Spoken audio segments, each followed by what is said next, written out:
தெரியாது. நாட்டுல யாருக்கும் விவரம் பத்தல. பொது இடத்துல வந்து பீடியில அடிச்சுட்டு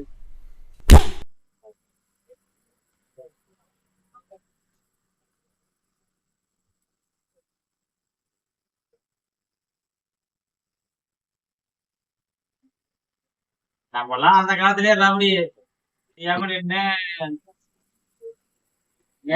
பேசுறாங்க.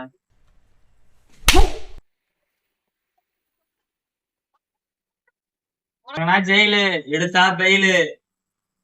நான் எதையும் பார்ப்பேன். மரியாதை எடுக்கும் மரியாதை எடுப்போம். சூதாட்டம் இருக்கேன். எதுக்கு நடிக்கிறீங்க?